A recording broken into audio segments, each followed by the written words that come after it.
Hello and welcome back to Shakesyear. We are working on The Winter's Tale and we get to hear from the third gentleman today in Act 5, Scene 2 of The Winter's Tale. So we're in Cecilia now. Everybody has made it to Cecilia, and Florizel asked for Leontes' help in convincing Polixenes that he should be able to marry Perdita and Leontes, who has been making amends for the last 16 years for the horrible things that he did to Hermione and Perdita. And Mamilius is like, I'll talk to him and see how it can go. And we, the audience, in Act 5, Scene 2, are hearing about that conversation because these gentlemen keep coming out of the room where it's happening and telling Autolycus about it.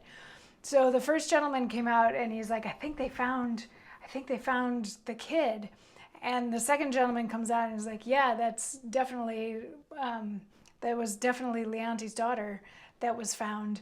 And the third gentleman comes out and is like, yes, that was definitely Leontes' daughter that was found because she had all this stuff with her. And did you guys see it when the two kings saw each other? Because remember, Leontes and Polixenes used to be best friends. And then 16 years ago, this thing happened, and they haven't seen each other since. So this is also they're being reunited for the first time in the other room. And so the third gentleman was like, did you see it when the two kings saw each other? And the other guys are all like, no. And the third gentleman says, then you have lost a sight which was to be seen, cannot be spoken of. There might you have beheld one joy crown another, so and in such manner that it seemed sorrow wept to take leave of them, for their joy waded in tears. There was casting up of eyes, holding up of hands, with countenance of such distraction that they were to be known by garment, not favor. Our king, being ready to leap out of himself for joy of his found daughter, as if that joy were now become a loss, cries, "Oh, thy mother, thy mother!" Then asks Bohemia forgiveness, then embraces his son-in-law, then again worries he his daughter with clipping her. Now he thanks the old shepherd, which stands by like a weather-bitten conduit of many kings' reigns. I never heard of such another encounter, which lames report to follow it and undoes description to do it.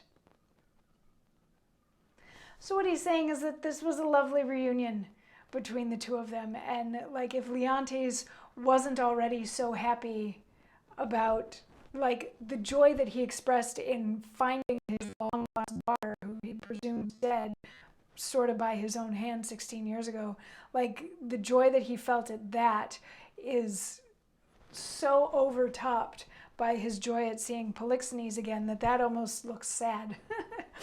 So Polixenes and Leontes are very happy once again to see each other, and as this conversation continues, now just between the three gentlemen, Autolycus is just, he's there and kind of listening but not talking at the moment, but between the three gentlemen, they're like, so what happened to Autolycus? And they're like, well, he was confirmed dead, eaten by a bear, because the shepherd saw that. And they're like, well, what about all the other people that went with Autolycus? And they're like, they're dead because of a shipwreck that was witnessed by the clown. And we know that this was actually Antigonus, who was killed by the bear because his ring was left behind. The bear didn't want to eat the ring or some such thing. And the third gentleman is finally there was one more thing that was really, really powerful to see. And that was when Perdita learned that her mother had died. She was really, really broken up about it. But what they're going to do is there is a statue that was created of Hermione that is extremely lifelike, that Paulina visits 2 or 3 times a day. And apparently it was just retouched up by the master that created the statue in the first place. And so Perdita wants to go to this statue that looks so much like her mother, because of course she never met her mother. So she wants to go and see this statue and pay her respects and all of that sort of thing. So everybody is now going to where this statue is so they can see it, and they can see Perdita's reaction to the statue and all that sort of thing. And the three gentlemen are like, should we go? And they're like, we'd be stupid to not go. So they head off to go and see this statue. And Autolycus gets a moment on stage by himself tomorrow to give us a monologue and some thoughts on the transactions that have transpired in the last scene and off stage. So yeah, we're winding down. I think there's only like 3 monologues left to go, but we have to have Perdita paying tribute, find out if Florizel and Perdita actually get married, all of this sort of stuff, and we need to close out the Autolycus story, whatever it is that he's got going on. So come on back tomorrow. We'll hear from Autolycus, and then we'll wrap up in a couple more days. I'll see you tomorrow for more. Mwah.